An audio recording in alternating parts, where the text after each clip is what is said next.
የፋኖ መንግስት የተሰኘ የፎቶ አውደ ርዕይ ለዓለም አቀፉ ማህበረሰብ ቀረበ። ታዋቂው ጋዜጠኛ ይዞት የወጣው የፋኖ ጉዳይ የአብይ አህመድን አስተዳደር አስቆጥቷል፣ አስደንግጧልም። ቀዳሚ መረጃችን ነው። ህዝባዊና ዓለም አቀፍ ሚዲያዎችን ትኩረት የሳበው የወጣቶች ጭፍጨፋ አገዛዙ አስተባበለ።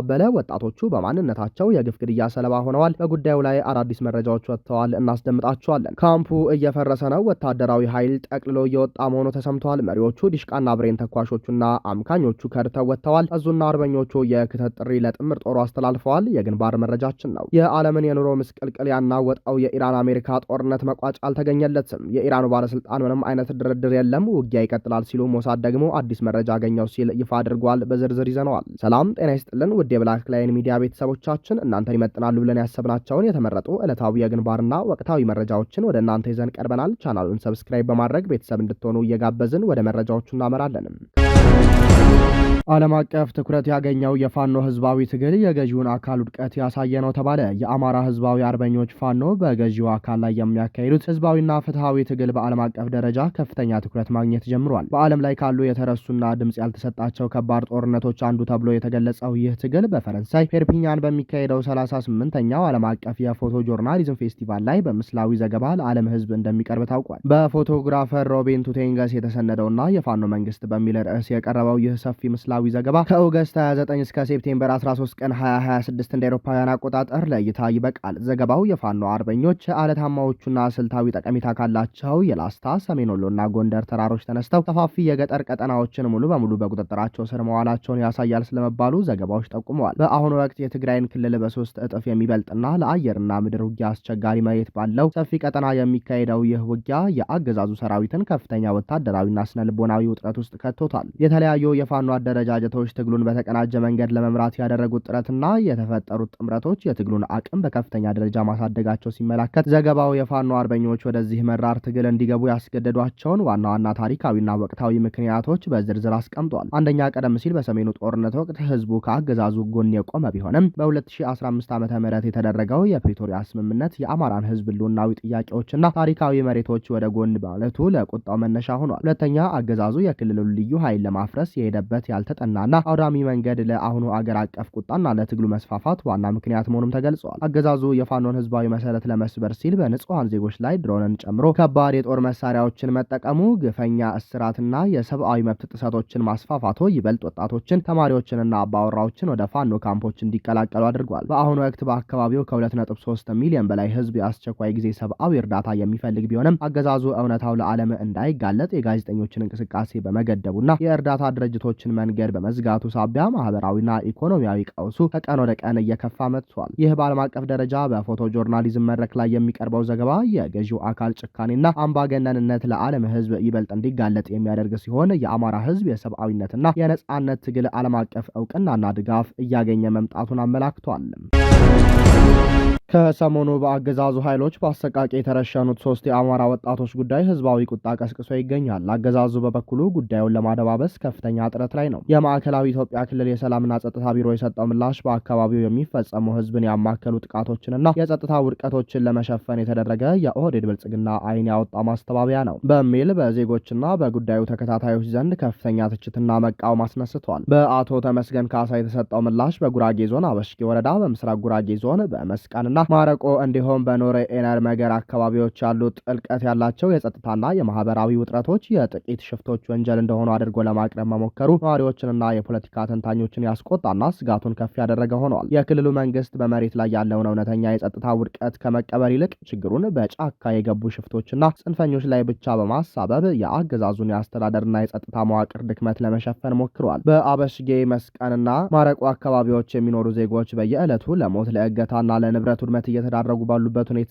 መግለጫው 24 ሰዓት በሰላም የመንቀሳቀስ ሁኔታ ተፈጥሯል ማለቱ መሬት ካለው እውነታ ጋር ሙሉ በሙሉ የሚጋጭና የህዝቡን ስቃይ የሚያፌዝ ነው ተብሏል። በማዕከላዊ ኢትዮጵያ ክልል በጉራጌ ዞን አበሽጌ ወረዳ ከተሳፈሩት የህዝብ ማጓጓዣ ላይ ፋኖ ናችሁ በሚል መነሻ ተገደው እንዲወርዱ የተደረጉት 3ቱ የአማራ ክልል ተወላጆች ተመስገን ጌታቸው፣ ይታገሱ አሰግደውና ግዛው ግርማዬ በግፍ መረሸናቸውን ተከትሎ የተቀሰቀሰው የህዝብ ቁጣ እንደቀጠለ ነው። ከሟቾቹ አሰቃቂ አገዳደል ባሻገር አሁን ደግሞ ድርጊቱን ወንጀሉን የፈጸሙ የአገዛዙ የጸጥታ አካላትና ከኦሮሚያ ክልል ጋር የተቆራኙ አቃፊ ኃይሎች ወንጀሉን ለመሸፈን የሟች ቤተሰቦችን በገንዘብ በሽምግልናና በመሬት ስጦታ ለማባበል አልፎም እኛ ከታሰርን እናንተው ትሞታላችሁ በሚል የሞት ዛቻ እያስፈራሩ መሆናቸውን መረጃዎች ያመላክታሉ። ይህን መሰሉን ኢሰብአዊና ዘግናኝ ድርጊት አስከሬን ለ3 ቀናት በሜዳ ላይ በትኖ ለአውሬ ማጋለጥን ጨምሮ ዓለም አቀፍና ሀገር በቀል አካላት እያወገዙት ባለበት በዚህ ወቅት የማዕከላዊ ኢትዮጵያ ክልል ሰላምና ጸጥታ ቢሮ የሰጠው ጋዜጣዊ መግለጫ ግን ወንጀሉን ከመካድ ባሻገር የችግሩን ምንጭ ወደ ሌላ አቅጣጫ ለማስቀየር ያለመ ሆኖ ተገኝቷል። የቢሮ ኃላፊ አቶ ተመስገን ካሳ የዜጎችን በብሔራቸው ተለይተው መገደል የሐሰተኛ ሚዲያዎች አሉባልታ ሲሉ ያጣጣሉት ሲሆን የተወሰደውን እርምጃ በዚያ አካባቢ ከሚንቀሳቀሱ ጽንፈኞችና ሽፍቶች ጋር በተደረገ የህግ ማስከበር ስራ ላይ የተወሰደ እርምጃ እንደሆነ አድርገው ለማቅረብ አይን ያወጣ ሙከራ ሲያደርጉ ተስተውለዋል። ነገር ግን ከስፍራው የተገኙት እውነታዎችና የአይን እማኞች መረጃ እንደሚጠቁሙት ክልሉ ከኦሮሚያ ክልል እነ ሽመልስ አብዲሳና ከአገዛዙ ኃይሎች ጋር በቅንጅት ህግ ማስከበር በሚል ሽፋን የሚያካሄደው ዘመቻ ንጹሐን ዜጎችን ያላካተተ ነው ቢባልም ይልቁንም ብሔርን መሰረት ያደረገ ጥቃትና ጭፍጨፋ ለመሸፈኛነት እየተጠቀሙበት ይገኛሉ። በዚህ የደም መላሽና የህገ ወጥ ድርጊት ውስጥ የኦሮሚያ ክልል ጸጥታ መዋቅር የሚጫወቱት ሚና በቀጥታም ሆነ በተዘዋዋሪ መንገድ ሰፊውን ድርሻ የሚይዝ መሆኑ ሲገለጽ የአበሽጌ ወረዳ የማዕከላዊ ኢትዮጵያ ክልል አካል ቢሆንም የኦሮሚያ ክልል የጸጥታ ኃይሎች አሰሳና ህግ ማስከበር በሚል ሰበብ ከወሰናቸው አልፈው በመግባት በንጹሐን መንገደኞች ላይ ፍርድ አልባ ግድያ ሲፈጽሙ ማየት መደራደሪያ የሌለው ህገወጥነት መሆኑን ታዛቢዎች ይናገራሉ። በኦሮሚያና በማዕከላዊ ኢትዮጵያ አጎራባቾች አካባቢዎች የሚንቀሳቀሱ የጸጥታ አካላት አማራ የሆኑ ተሳፋሪዎችን የመለየት ፋኖ ናችሁ በሚል ሳንካ የማሰቃየትና የመረሸን ድርጊታቸውን በህግ ማስከበር ስም ለማስጠበቅ መሞከራቸው የአገዛዙን ስልጣን ለሰብአዊ መብት ጥሰት መገልገያ ማድረጋቸው ያሳያል። ወንጀሉ ከተፈጸመ በኋላ የኦሮሚያና የአካባቢው መዋቅር አካላት ፍትህ ከመስጠት ይልቅ የወንጀሉን ምስክሮችና የሟች ቤተሰቦችን በዛቻ ማሸበር፣ በገንዘብና መሬት ለመደለል መሞከር ተጠያቂነትን ሙሉ በሙሉ የመካድና በስልጣን የመመካት አደገኛ አካሄድ እያሳዩ መሆናቸው ይበልጥ ህዝባዊ ቁጣና ዓለም አቀፋዊ ትኩረትን ስቧል። የማዕከላዊ ኢትዮጵያ ክልል የጸጥታ ቢሮ መግለጫ የኦሮሚያ ክልል የጸጥታ አካላት በወረዳው በሚያደርሱት ጥሰት እንደ ትክክለኛ የህግ ማስከበር እርምጃ አድርጎ በመሳል የዜጎችን ህይወት ማጣትና የተቀናጀ የሰብአዊ መብት ረገጣን ሽፋን ለመስጠት ያደረገው ጥረት ፍጹም ተቀባይነት የሌለውና የታሪክ ተጠያቂነትን የሚያስከትል ነው። ህግ ከማስከበር ይልቅ በንጹሃን ላይ ፍርሃትና ዘግናኝ ድርጊትን የሚፈጽሙ አካላት ለህግ ሳይቀርቡ ክልሎች በሚሰጡት ሐሰተኛ መረጃ ነው የሚል ማስተባበያ የዜጎች የፍትህ ጥያቄ ሊታፈን እንደማይገባም ተመላክቷል። ተመስገን ጌታቸው፣ ይታገሱ አሰግደውና ግዛው ግርማ የተባሉ 3 የአማራ ክልል ተወላጆች ከተሳፈሩበት የህዝብ ማጓጓዣ መኪና ላይ ፋኖ ናችሁ በሚል ውንጀላ ተገደው እንዲወርዱ ከተደረጉ በኋላ በግፍ መገደላቸውን ሚዲያችን ከ2 ቀን በፊት መዘገቡ ይታወሳል። በሸዋ ጠቅላይ ግዛት የብልጽግና ጦር አባላት እየከዱ ፋኖን መቀላቀል ላይ ናቸው። ሰራዊቱ እየተበተነ ነው። የፋኖ አባት አርበኞችና የአሳምነው እዝ ለጥምር ጦሩ የክተት ጥሪም አቅርበዋል። የአገዛዙ የጦር ኃይሎች መዋቅር እንደተዳከመና እንደፈረሰ ተመላክተዋል። አፋብን በጎንደር፣ በወሎ፣ በጎጃምና በሸዋ ባደረገው የተቀናጀ መረጃና ደህንነት ስራ በርካታ የብልጽግና ሰራዊት አባላት ያለምንም ወታደራዊ ግጭትና መስዋዕትነት ወደ ፋኖ ኃይሎች እየተቀላቀሉ እንደሆነ ተገልጿል። እንደ አፋብን ሸዋ ጠቅላይ ግዛት አሳምነው እዝ ሚዲያና ኮሚኒኬሽን መረጃ በአጭር ቀናት ውስጥ ከተለያዩ ኮርና አየር ወለድ ክፍለ ጦሮች የወጡ በርካታ የሰራዊቱ አባላት ሙሉ ትጥቃቸውን በመያዝ አጼ ምኒልክ፣ ራስ አበበ አረጋይ፣ አጼ ዳዊት፣ ንጉሥ ሳህለ ስላሴና ሀብተ ማርያም ማሞ ወደ ተሰኙት የፋኖ ክፍለ ጦሮች ተቀላቅለዋል። በአሳምነው እዝ አምደ ጽዮን ኮር በርካታ የሰራዊቱ አባላት የሻለቃ መሪ አጃቢዎች፣ የዲሽቃና የስናይፐር ተኳሾች፣ መሰናክል አስወጋጆችና የደህንነት አባላትን ጨምሮ ተቀላቅለዋል። እነዚህ አባላት 8 የክላሽንኮቭ ጠመንጃዎች፣ 1025 ጥይቶችና 14 የእጅ ቦምቦች፣ 8 የደረት ትጥቆችና 1 ሳንጃ በመያዝ ነው ወደ ፋኖ አቀባበል የተደረገላቸው። የስርዓቱ ወታደሮች ዓላማ በሌለው ውጊያ ህይወት አልገብርም፣ ጓዴን አልቀብርም፣ ወደ ውጊያ አንገባም በማለት አቋም እየወሰዱ መሆናቸውን የገለጹ ሲሆን የአፋብን ህዝብ ግንኙነት መምሪያ በተለያዩ አቅጣጫዎች የሚገኙ የአገዛዙ ኃይሎች ጥሪያቸውን በመቀበል እጃቸውን እንዲሰጡና ትግሉን እንዲቀላቀሉም ጥሪውን አቅርበዋል። ይህ በእንዲህ እንዳለ አፋብን ሸዋ ጠቅላይ ግዛት አሳምነው እዝ ወቅታዊ እና አስቸኳይ የፖለቲካና ወታደራዊ ትዕዛዝ አወጣ። የአማራ ፋኖ ብሔራዊ ንቅናቄ አፋብን ሸዋ ጠቅላይ ግዛት አሳምነው እዝ ባወጣው ይፋዊ መግለጫ በንጹሐን ዜጎች ላይ የሚፈጸመውን ግድያ፣ በከተሞች እየተካሄደ ያለውን የግዳጅ ወታደራዊ አፈሳና በአዲስ አበባ ላይ የተደቀነውን የፖለቲካ ሴራ በመቃወም ጠንካራ ማስጠንቀቂያዎችን አስተላልፏል። እዙ ነሐሴ 4 ቀን 2018 ዓ.ም በጉራጌ ዞን አበሽጌ ወረዳ ከህዝብ ማጓጓዣ መኪና ላይ ፋኖ ናችሁ በሚል ውንጀላ ተገደው እንዲወርዱ ከተደረጉ በኋላ በማንነታቸው ብቻ የተረሸኑ 3 ወጣቶችን ግድያ በጽኑ አውግዟል። ፋኖነት የአማራ ህዝብ ታሪካዊ እሴትና የህልውና መገለጫ እንጂ ንጹሐንን የሚያስገድል ወንጀል አለመሆኑን በመጥቀስ ድርጊቱ የተፈጸመበትን አለመናዊ ሁኔታ የጦር ወንጀል ሲል ፈርጆታል። በአሁኑ ወቅት በአዲስ አበባ፣ ናዝሬት፣ ደብረ ዘይትና ደብረ ብርሃንን ጨምሮ በሸዋ ጠቅላይ ግዛት የሚገኙ ከተሞችና አውራጃዎች ሰፊ የግዳጅ ወታደራዊ አፈሳ እየተካሄደ መሆኑን በእዙ መግለጫ ተገልጿል። ወጣቶች ከስራና ከመንገድ እየተወሰዱ ወደ ጦርነት ምገዳ እየተከተቱ መሆኑን የጠቀሰው መግለጫው ይህ አፈሳ የአገዛዙን ውድቀት የሚያፋጥን እንጂ ህዝባዊ ትግሉን እንደማያቆመውም አስታውቋል። በአዲስ አበባ የከተማዋን ነዋሪዎች የመንግስታዊና ኢኮኖሚያዊ መዋቅር በማግለል የስነ ህዝብ ስብጥርን ለመቀየር የተቀናጀ ሴራ እየተካሄደ መሆኑንም እዙ ገልጿል። መብታቸውን የሚጠይቁ ዜጎችን በማሰርና በማሳደድ የሚከናወነው ይህ ደባ የመላው ኢትዮጵያውያን ስጋት መሆኑም ተመላክተዋል።